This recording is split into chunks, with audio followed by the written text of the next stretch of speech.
بسم اللہ الرحمن الرحیم الحمد للہ رب العالمین والصلاة والسلام علی سیدنا و مولانا محمد خاتم النبیین و امام المرسلین وعلی آلہ واصحابہ اجمعین وعلی کل من تبعہم بإحسان الی یوم الدین. اما بعد، آج اللہ تعالیٰ کے فضل و کرم سے ہم پاکستان کے استقلال کی 75ویں سالگرہ منا رہے ہیں. میں سب سے پہلے تو اس بات پر تمام اساتذہ کرام، منتظمین جلسہ اور اپنے عزیز طلباء کو مبارکباد پیش کرتا ہوں کہ انہوں نے بڑے نظم و ضبط کے ساتھ اور اس دن کے شایان شان انتظامات فرمائے اور ایک ایسا ماحول پیدا کیا جس سے پاکستان کے ساتھ محبت، اس کے ساتھ یکسوئی اور اس کی تعمیر و ترقی کا ایک جذبہ اور بلبلہ الحمدللہ نظر آتا ہے. اللہ تبارک و تعالی اپنے فضل و کرم سے اس جذبے اور بلبلے کو قائم و دائم رکھے اور ہمیں اس ملک کی صحیح خدمت کرنے کی توفیق عطا فرمائے. ایک ایسے وقت میں ہم یہ 75واں یوم آزادی منا رہے ہیں جب ہمارا ملک مختلف سیاسی اور اقتصادی بحرانوں میں مبتلا ہے اور پاکستان کی تاریخ کچھ ایسی ہے کہ ہر کچھ عرصے کے بعد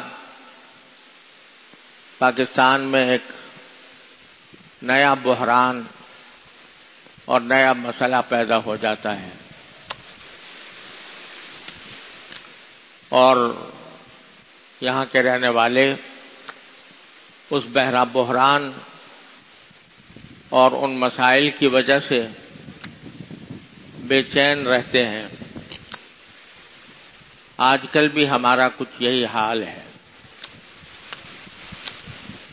لیکن در حقیقت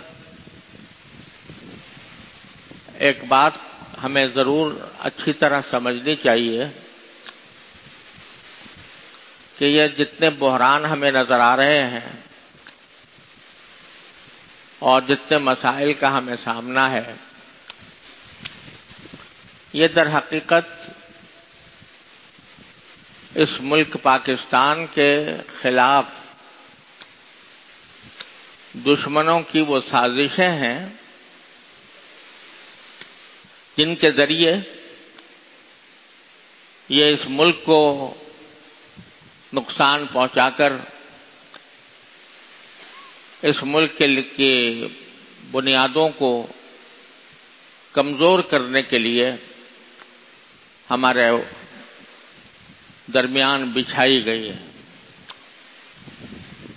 آج یہ فیشن بن گیا ہے کہ جب پاکستان کے حالات کا ذکر آتا ہے تو پاکستان کی برائیاں، پاکستان کے اندر جو خامیاں پائی جاتی ہیں ان کا تذکرہ، پاکستان اپنی صحیح منزل تک جو ابھی تک نہیں پہنچ سکا اس کا تذکرہ اس شدت کے ساتھ کیا جاتا ہے کہ جیسے اس روئے زمین پر پاکستان سے زیادہ برا ملک کوئی اور نہیں ہے. حیرت ان لوگوں پر ہوتی ہے جو پاکستان میں رہتے ہیں، پاکستان کا کھاتے ہیں، پاکستان کی نعمتوں سے فائدہ اٹھاتے ہیں، لیکن اس ملک کے لیے کوئی کلمہ خیر ان کی زبان پر آنا مشکل ہوتا ہے۔ پاکستان میں یہ ہوتا ہے، پاکستان میں یہ ہوتا ہے، ہمارے ہاں تو یہ ہے، ہمارے ہاں تو یہ ہے، دوسرے ملکوں میں ایسا ہوتا ہے، ہمارے ملکوں میں ایسا ہے، ہمارے ملک میں ایسا ہے۔ دنیا کے سارے ملکوں کے ساتھ تقابل کر کے ہمیں ایک انتہائی پست قوم کے طور پر، انتہائی پست ملک کے طور پر پیش کیا جاتا ہے، لیکن حقیقت اس کے برعکس ہے۔ واقعہ یہ ہے کہ پاکستان اپنی ہزار خامیوں کے باوجود، وہ خامیاں جن کا ہم بھی تذکرہ کرتے ہیں اور ان خامیوں کے اوپر احتجاج بھی کرتے ہیں، ان خامیوں کو دور کرنے کی کوشش میں بھی حصہ لینے کی کاوش ہمارے ذہن سے محو نہیں ہوتی، اور اللہ تعالیٰ کے فضل و کرم سے جہاں موقع ملتا ہے تو اس خامی کو دور کرنے کے لیے اپنی چھوٹی سی جد و جہد بھی جاری رہتی ہے۔ ان ساری خامیوں کے باوجود اور ان تمام کمزوریوں کے باوجود جو ہمارے ملک میں پائی جاتی ہیں اور جن کا دن رات تذکرہ کیا جاتا ہے، میں آپ سے یہ کہنا چاہتا ہوں کہ الحمدللہ ان سب خامیوں کے باوجود اس وقت روئے زمین پر کوئی اتنا بہترین اس مسلمان ملک روئے زمین پر کوئی اور موجود نہیں ہے۔ حرمین شریفین کا تقدس تو اپنے سر اور آنکھوں پر ہے، اس کا تقابل کسی بھی ملک سے نہیں کیا جا سکتا، لیکن اگر حکومتی نقطہ نظر سے دیکھا جائے اور دین کی تعلیم و تعلم اور دین کے شعائر کا تحفظ اس کے نقطہ نظر سے دیکھا جائے تو اب بھی میں سمجھتا ہوں کہ پاکستان تمام مسلمان ملکوں سے اس معاملے میں آگے ہے اور بہت آگے۔ میں ساری دنیا میں پھرا ہوں اور خاص طور سے جو جتنے اسلامی ممالک ہیں تقریباً سب دیکھے ہیں، وہاں کے نظام کو بھی دیکھا ہے، وہاں کے اہل علم سے بھی باتیں ہوئی ہیں، وہاں کے عوام سے بھی گھلنا ملنا ہوا ہے۔ ان سب باتوں کو دیکھنے کے بعد میں یہ سمجھتا ہوں کہ اب اس وقت موجودہ حالت میں بھی پاکستان اس وقت تمام مسلم ممالک کے مقابلے میں ایک عظیم امتیاز رکھتا ہے۔ البتہ یہی امتیاز ہے جو دشمنوں کی نگاہوں میں کھٹکتا ہے، اور وہ اس کوشش میں رہتے ہیں کہ کسی طرح اسلام کے اس قلعے کو جس طرح ہو سکے کمزور کیا جائے۔ مغربی طاقتوں کا اس وقت پورا عالم اسلام ایک نشانہ بنا ہوا ہے،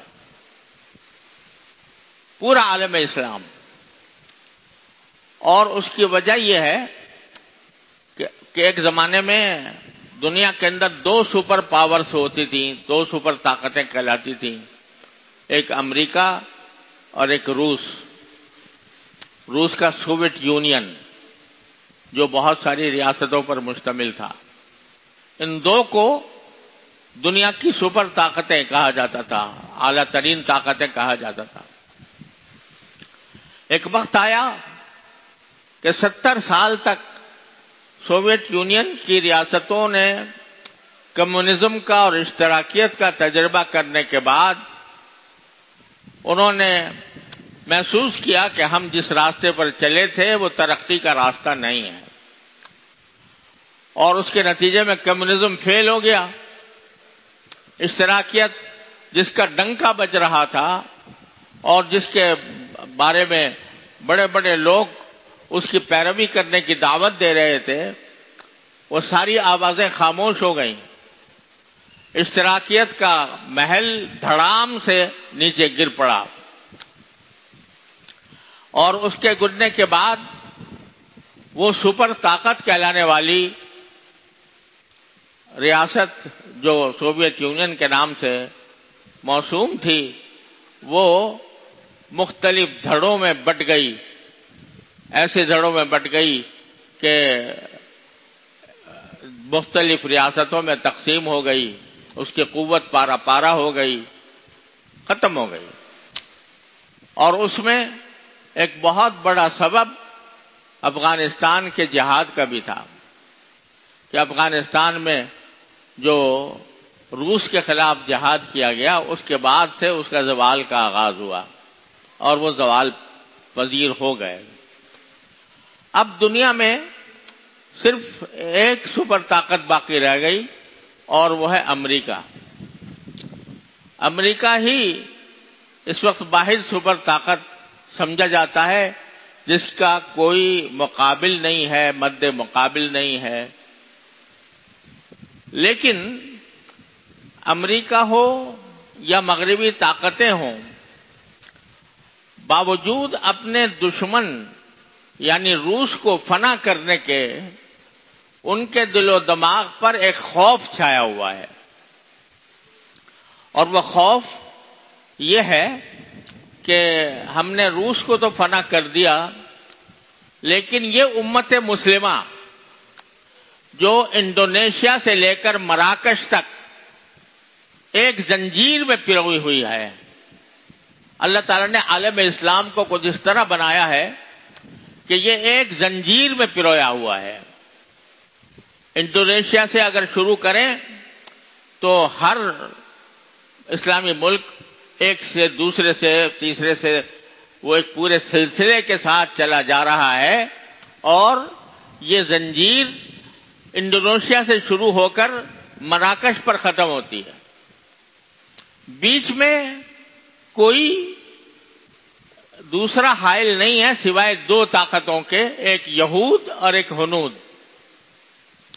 صرف اسرائیل اور انڈیا بھارت، یہ دو ریاستیں بے شک ہیں جو کہ بیچ میں حائل ہیں، ورنہ پورا عالم اسلام ایک زنجیر میں پرویا ہوا ہے۔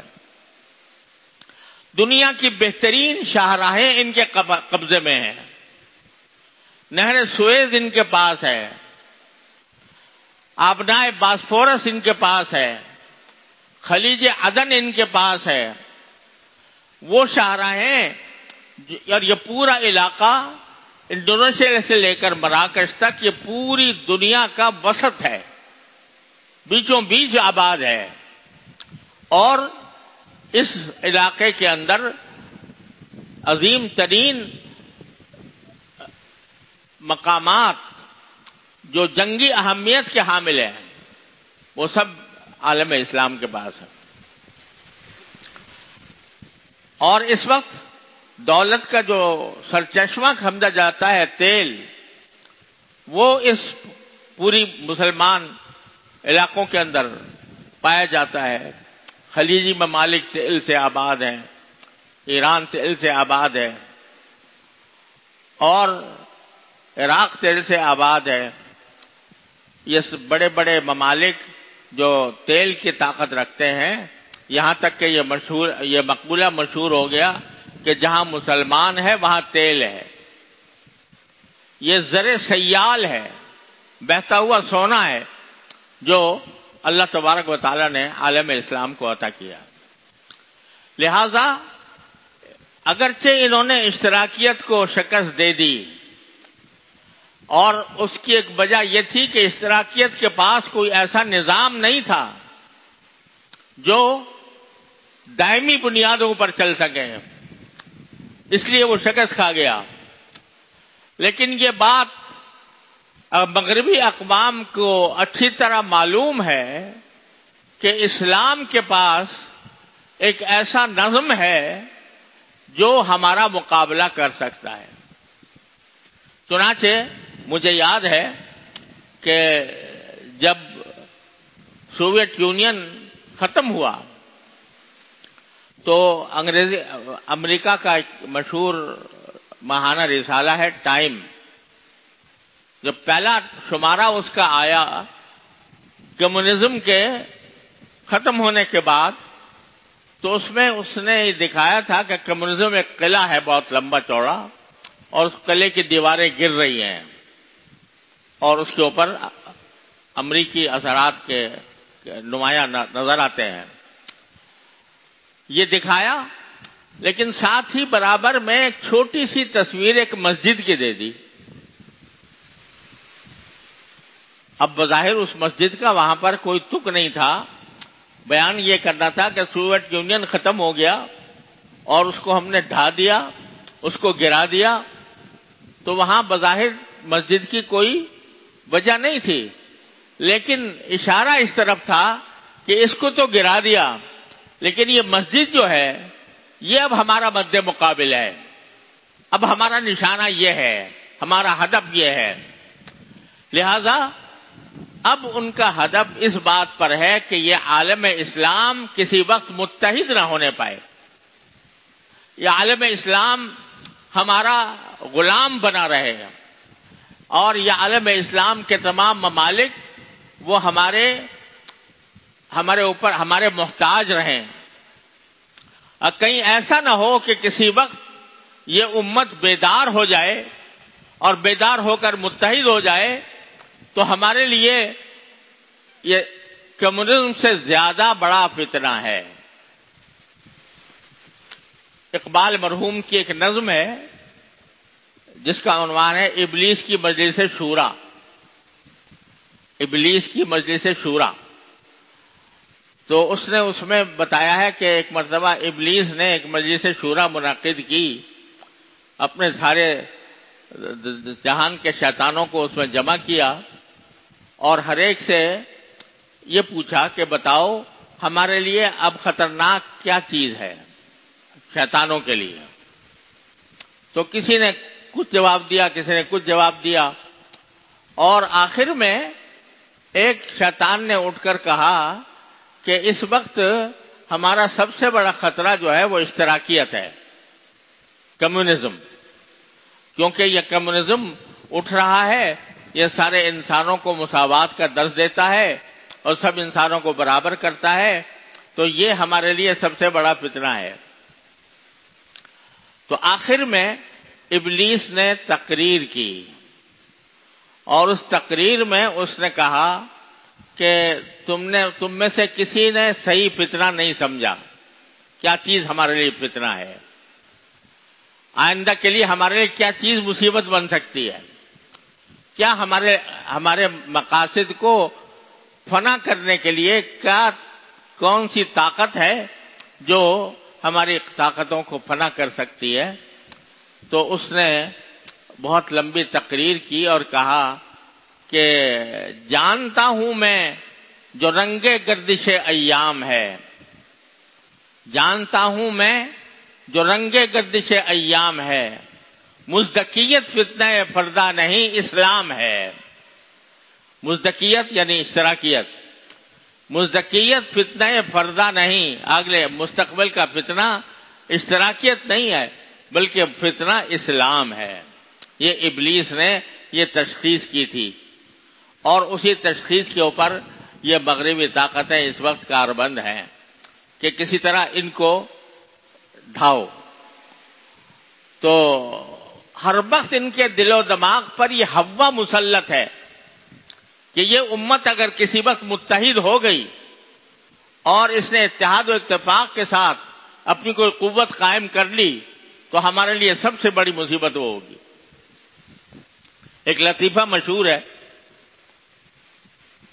اور وہ یہ کہ ایک مرتبہ ایک کمزور آدمی کا مقابلہ ہو گیا ایک طاقتور انسان سے. کمزور آدمی بیچارہ جیسے ہندوستانی قسم کا کمزور رہنا، تو جو ہندوستانی ہوتا ہے وہ عام طور پر جسمانی اعتبار سے تو کمزور ہوتا ہے، لیکن اس میں کچھ چالیں بہت آتی ہیں، تدبیریں بہت کرتا ہے، چالیں آتی ہیں. تو مقابلے میں آخر کار وہ جو موٹا طاقتور آدمی تھا اس نے وہ مقابلہ کرتا رہا، لیکن اس نے اپنی کسی چال سے اس موٹے آدمی کو گرا دیا زمین پر. سمجھ لو کہ ایک بیچارہ ہندوستانی تھا اور ایک پٹھان تھا. تو اس ہندوستانی نے کسی طرح اپنا اڑنگا لگا کر، کوئی داؤ لگا کر اس کو زمین پر گرا دیا پٹھان کو، اور اس کی چھاتی پر چڑھ کے بیٹھ گیا. چھاتی پہ چڑھ کر بیٹھ گیا اس کو گرانے کے بعد، اور پھر بیٹھا رو رہا ہے. لوگوں نے کہا بھائی تو نے فتح کر لیا، اس کو گرا دیا، تو خود اس کے سینے پہ سوار ہو گیا، روتا کیوں ہے؟ یہ تو تیری خوشی کا مقام ہے. تو جواب میں اس نے کہا کہ روتا اس لیے ہوں کہ میں نے کسی طرح اس کو چال اور داؤ لگا کر گرا تو دیا ہے، لیکن جب یہ اٹھ کے مجھے مارے گا، تھوڑی دیر کے بعد جو اٹھے گا اور مجھے مارے گا تو میرا برا حشر کرے گا، اس واسطے میں رو رہا ہوں. تو یہ صورتحال اس مغرب کی بنی ہوئی ہے کہ وہ اس نے ہمیں ڈھا تو دیا ہے، اس طرح ڈھا دیا ہے کہ ہمیں ملکوں میں تقسیم کر دیا، ہمیں قوموں میں تقسیم کر دیا، ہمیں نظریات میں تقسیم کر دیا، سب کچھ کر دیا، لیکن رو رہا ہے. رو اس لیے رہا ہے کہ اگر کسی وقت یہ اٹھ گیا اور اٹھ کر اس نے میرے مقابلے پر آ گیا تو پھر میری خیر نہیں ہے. یہ ایک تصور ہے جو پورے مغرب کے اندر پھیلا ہوا ہے اسلام اور مسلمانوں کے بارے میں. اور اسی تصور کی خاطر آپ اگر ہمارے قریب ماضی قریب کے حالات کو دیکھیں تو جو ریاست بھی ذرا ابھرتی ہے طاقت کے اعتبار سے، وہ سب سے پہلا نشانہ بنتی ہے مغربی طاقتوں کا. ایک زمانے میں عالم اسلام میں مصر ابھر رہا تھا. مصر کے اندر ایک طاقت پیدا ہو رہی تھی، اور وہ اسرائیل کے مقابلے پر ایک مؤثر مد مقابل بنتا جا رہا تھا. امریکہ اور برطانیہ نے اس کے اوپر حملہ کر کے اور اس کو شکست دے کر اس کو ختم کر دیا. اب مصر جو ہے وہ ایک طاقت کے طور پر اس کا کوئی وجود نہیں رہا، اور خاص طور پر کیمپ ڈیوڈ سمجھوتے کے نتیجے میں جو شرائط طے ہوئے تو امریکہ نے اس کے اوپر اپنا پورا قبضہ جما لیا. اب وہاں کوئی کام امریکہ کی مرضی کے بغیر نہیں ہو سکتا. بعد میں ایک ملک آیا تھا جو کچھ قوت اختیار کر رہا تھا، وہ عراق تھا. عراق کا حشر آپ نے دیکھ لیا کہ عراق کو کس طرح تباہ کیا. لیبیا تھا، اس کے اندر ایک طاقت پیدا ہو رہی تھی، اس لیبیا کو کس طرح تباہ کیا. شام تھا، شام کے اندر کس طریقے سے مختلف فریقوں کو آپس میں لڑا کر شام کو نیست و نابود جیسا کر دیا. تو بڑی طاقتیں جو عرب ممالک کے اندر تھیں وہ ایک ایک کر کے انہوں نے ختم کر دیا اور اپنا جھنڈا وہاں پر گاڑ دیا. اب آخر میں ان کا جو ہدف ہے، ان کا جو نشانہ ہے وہ پاکستان ہے. پاکستان ان کی نظروں میں دو وجہ سے کھٹکتا ہے. ان کی نظر میں پاکستان کے دو جرم ہیں. ایک جرم یہ ہے کہ یہ ملک اسلام کے نام پر بنا، اور اس کا پہلا نعرہ یہ تھا کہ پاکستان کا مطلب کیا؟ لا الہ الا اللہ. یہ نعرہ تھا. پاکستان اسلام کی بنیاد پر بنا، اس کی بنیاد میں اسلام داخل ہے. اس کے بنانے والوں نے اس کے لیے قربانیاں دی ہیں، اپنے خون اور پسینے کو بہایا ہے، اس اسلام کی خاطر اس کو وجود میں لایا ہے۔ ایک جرم تو پاکستان کا یہ ہے ان کی نگاہ میں، اور دوسرا جرم یہ ہے کہ یہ ایٹمی طاقت بن گیا، اس کے پاس ایٹم بم آ گیا۔ ایٹمی طاقت بننے کی وجہ سے اس کے اوپر چڑھائی کرنا یا اس کے اوپر حملہ کرنا یہ اب تقریباً ناممکن ہو گیا ہے۔ ایٹم بم رکھنے کے بعد، ایٹمی طاقت بننے کے بعد یہ بات تقریباً ناممکن ہو گئی ہے کہ کوئی اس کے اوپر فوجی طاقت سے حملہ کر کے اس کے اوپر قبضہ کرے، لہذا یہ بات تو ناممکن ہو گئی۔ لیکن مٹانا ضروری ہے، اس کو نقصان پہنچانا ضروری ہے، اس کو کمزور کرنا ضروری ہے۔ یہ ملک جو اللہ تبارک و تعالیٰ نے اپنے فضل و کرم سے ہمالیہ کے دامن میں پھیلا ہوا اتنا وسیع و عریض ملک، جس میں تمام وسائل موجود ہیں، پہاڑ اس میں ہیں، دریا اس میں ہیں، سمندر اس میں ہیں، زراعت کے میدان اس میں ہیں، کھیت اس میں ہیں، باغات اس میں ہیں، صحرا اس میں ہیں، قدرتی وسائل کا ایک لامتناہی ذخیرہ ہے جو اللہ تبارک و تعالیٰ نے پاکستان کو عطا فرمایا ہے۔ تو اگر پاکستان مسلمان بھی رہے اور اس کے پاس ایٹمی طاقت بھی ہو اور اس کے اپنے قدرتی وسائل بھی اتنے زیادہ ہوں تو اس سے بڑا خطرہ ان کے لیے کوئی اور نہیں ہو سکتا۔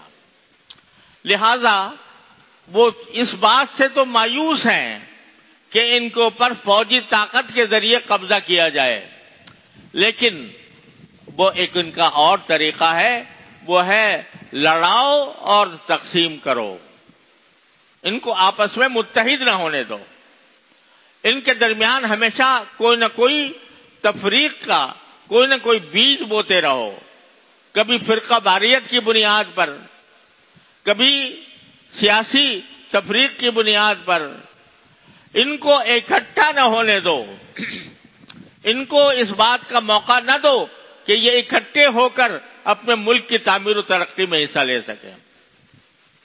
چنانچہ اس کا نظارہ ہم آپ دیکھ رہے ہیں۔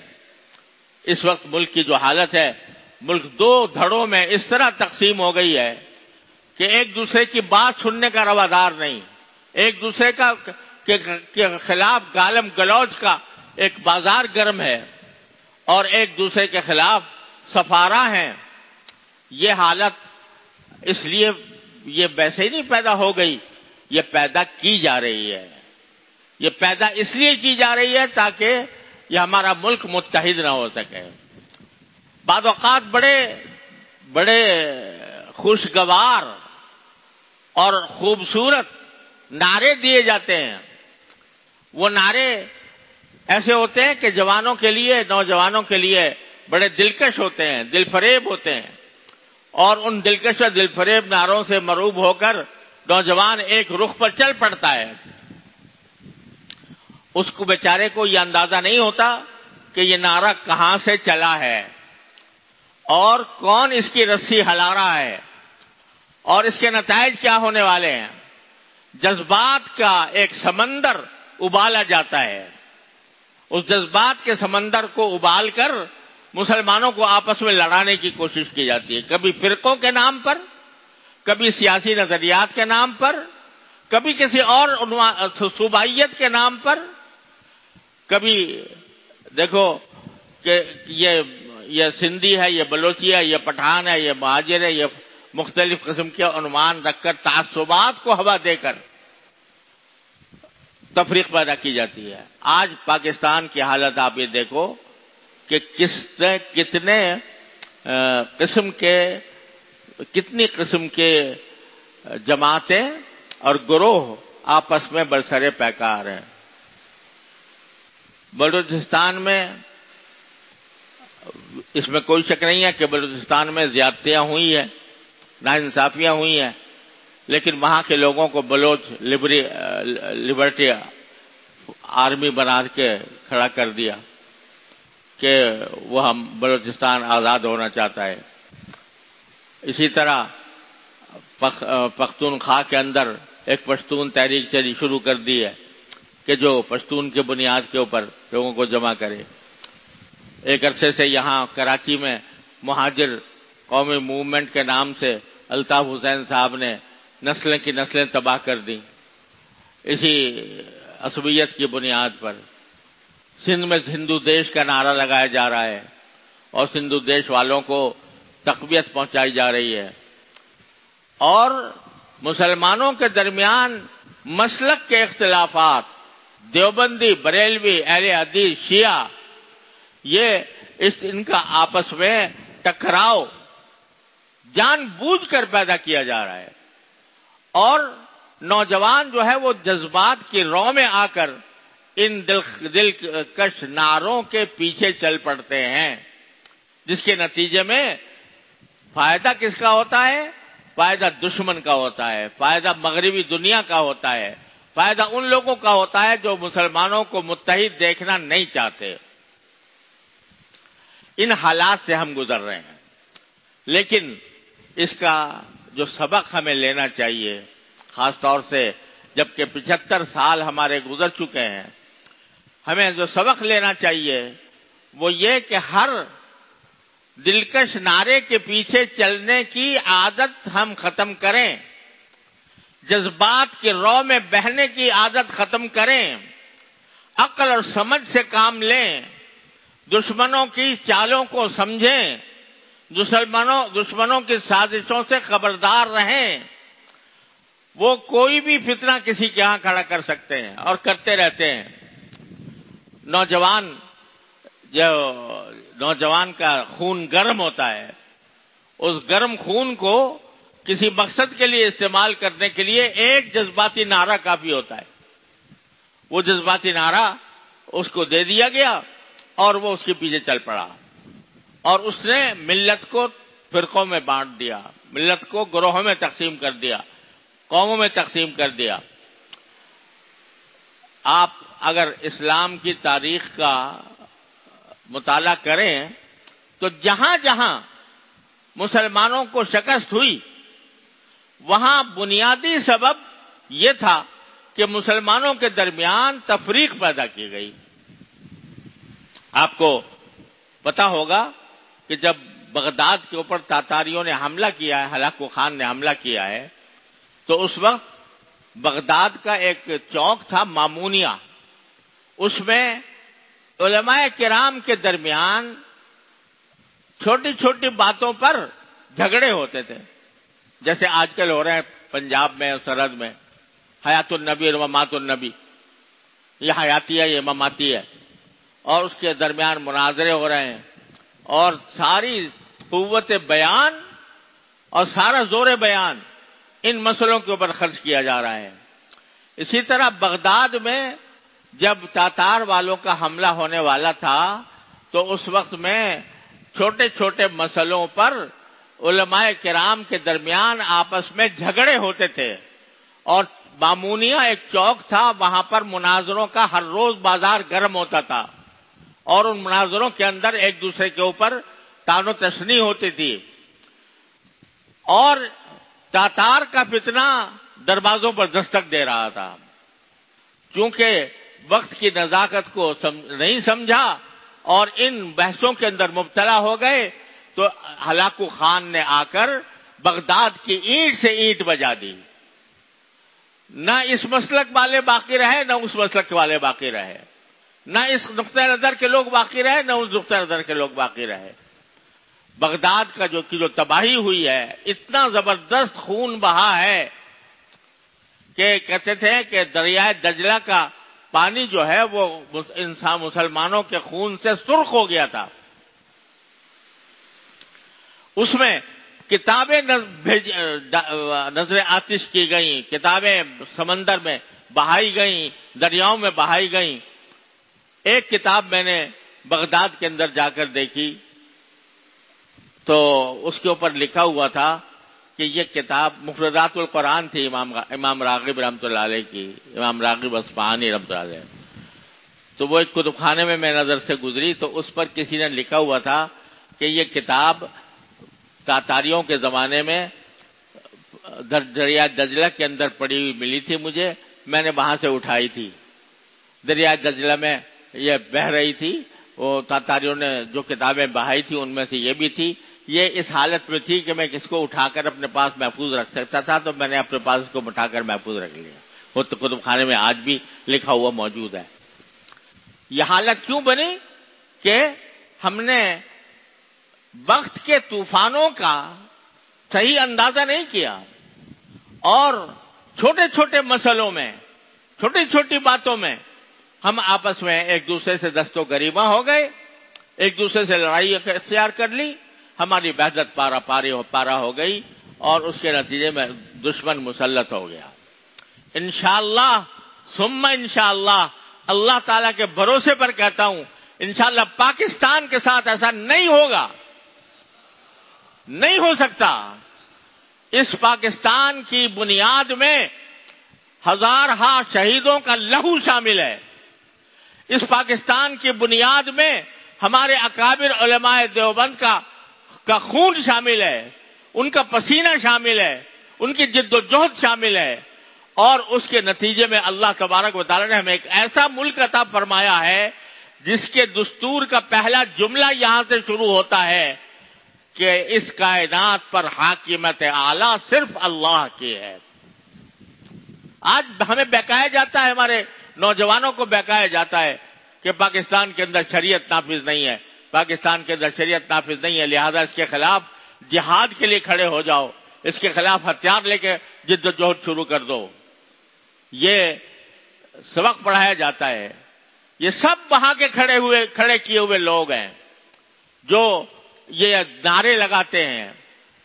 الحمدللہ ہمارا دستور اس وقت پوری دنیا میں اتنا اسلامی دستور کسی ملک کا نہیں ہے جتنا پاکستان کا ہے، لیکن اس کو نافذ کرنے کے لیے اور اس کو عملی زندگی میں برپا کرنے کے لیے جد و جہد اس طرح نہیں ہوگی کہ بغاوت کر دی جائے یا آپس میں لڑائی جھگڑے شروع کر دیے جائیں.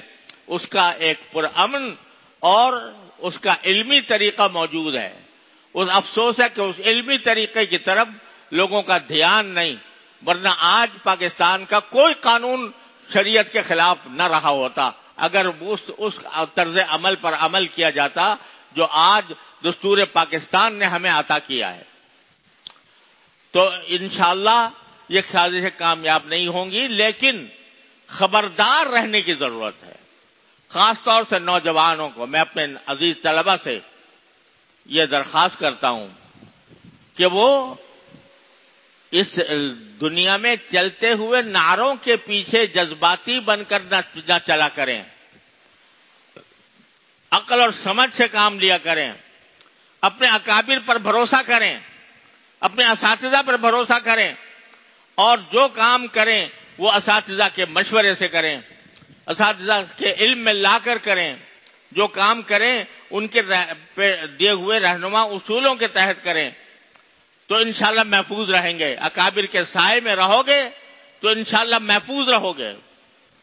اور اگر خدا نہ کرے کوئی اور راستہ اختیار کر لیا تو نہ جانے کون سا دشمن تمہیں کہاں بہا کر لے جائے. السلام علیکم. اچھا ماشاء اللہ حضرت صدر دارالعلوم دامت برکاتہم العالیہ حالانکہ رات سوئے نہیں اور صبح تھوڑی دیر موقع ملا تھا سونے کا، تو لیکن اپنی محبت، شفقت، دارالعلوم سے شفقت، ملک سے محبت آپ کو یہاں پر لے آئی. اللہ تعالیٰ کا فضل و کرم ہے، ہماری سعادت ہے، خوش نصیبی ہے کہ اللہ تبارک و تعالیٰ نے ان کی موجودگی ہمیں عطا فرمائی. خلاصہ یہ کہ اس موجودہ ماحول میں اسلام دشمنوں کی سازشیں طرح طرح سے ہمارے ملک پر وار کرنا چاہتی ہیں اور ہمارے ملک کے اندر سرگرم ہیں، اور راستہ ان کا یہ ہے کہ ایک جذباتی نعرہ دے دیا جاتا ہے کسی گروہ کو. وہ جذباتی نعرہ ایسا ہوتا ہے کہ جو نوجوان کے دل و دماغ کو قابو کر لیتا ہے، اور اس نعرے کے پیچھے چل کر وہ یہ سمجھتا ہے کہ میں اسلام کی بڑی خدمت کر رہا ہوں، میں ملک کی بڑی خدمت کر رہا ہوں، میں جہاد کر رہا ہوں. یہ تصور اس کے دل میں پیدا کر دیا جاتا ہے، اور اس کے نتیجے میں جب مختلف گروہ ہو جاتے ہیں تو ان کو باہم ایک دوسرے سے لڑا دیا جاتا ہے. گالی گلوچ کا ایک طوفان برپا ہے. آپ دیکھیں جو ہمارا سیاسی منظرنامہ ہے اس میں آپ دیکھیں کس طرح قوم تقسیم ہو کر رہ گئی ہے. اور تقسیم کس طرح کہ کوئی دوسرے کی بات سننے کا روادار نہیں، ایک دوسرے کے خلاف گالم گلوچ ہو رہی ہے، سب و شتم ہو رہا ہے، لعنتیں بھیجی جا رہی ہیں ایک دوسرے کے اوپر. یہاں تک کہ کوئی بھی شخص جو کسی دوسرے گروہ سے تعلق رکھتا ہو اس کی جان مال آبرو محفوظ نہیں ہے. آبرو ریزی، لوگوں کے بے عزتی کرنا، ان کو ذلیل کرنا، یہ فیشن بن گیا ہے، اور اس کے نتیجے میں قوم تقسیم ہو چکی ہے. ابھی آپ نے دیکھا ہوگا کہ فوج کا ایک ہیلی کاپٹر گرا اور اس میں چند فوجی افسر اس میں شہید ہوئے. یہ ایک افسوسناک حادثہ تھا. انسانی طور پر بھی اگر مسلمان بھی نہ ہو تو انسانی طور پر بھی ایک المیہ ہے، اور غیر مسلم بھی اس کے اوپر غم کا اظہار کر سکتے ہیں. لیکن اس کے وقت میں جو پروپیگنڈا کیا گیا وہ کس وجہ سے کہ ہم ایک خاص گروہ سے تعلق رکھتے ہیں، اور ہمارا گروہ کا عقیدہ یہ ہے کہ یہ فوج جو ہے یہ دشمن ہے پاکستان کی، لہذا وہ فوج کے خلاف ایک لامتناہی سلسلہ شروع کر دیا گیا. یہ کیوں؟ اس لیے کہ اگر آپ غور سے دیکھو تو اس پاکستان کے اندر جتنے ادارے تھے سارے ختم ہو چکے تقریباً. صرف ایک فوج کا ادارہ ہے جو الحمدللہ جس کا دنیا پر رعب ہے. ہمارے پاس اور کوئی ادارہ ایسا نہیں ہے جس کا ہم دنیا کے اوپر رعب دکھا سکیں. لیکن الحمدللہ ہمارے اللہ تعالی نے فوج کو ایسا بنایا ہے، اس کی طاقت، اس کے پیچھے ایٹمی طاقت اور اس کی تنظیم، اس کا اتحاد یہ ایسا ہے کہ یہ جس سے دوسرے لوگوں کو رعب طاری ہوتا ہے، باہر کے لوگوں کو.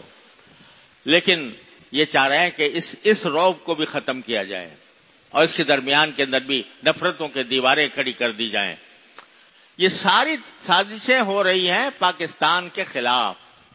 لیکن اگر ملک کا نوجوان عقل و ہوش کے ناخن لے لے اور جذبات کے نعروں کے پیچھے چلنا بند کر دے اور اپنے اکابر کا دامن تھامے رکھے تو انشاءاللہ ثم انشاءاللہ یہ سازشیں ناکام ہوں گی، برباد ہوں گی، اور پاکستان انشاءاللہ قائم رہے گا. اللہ تعالیٰ نے یہ ملک برباد ہونے کے لیے نہیں بنایا، یہ ملک اللہ نے اس لیے بنایا ہے کہ اس کی تعمیر کی جائے، اس کی ترقی کی جائے.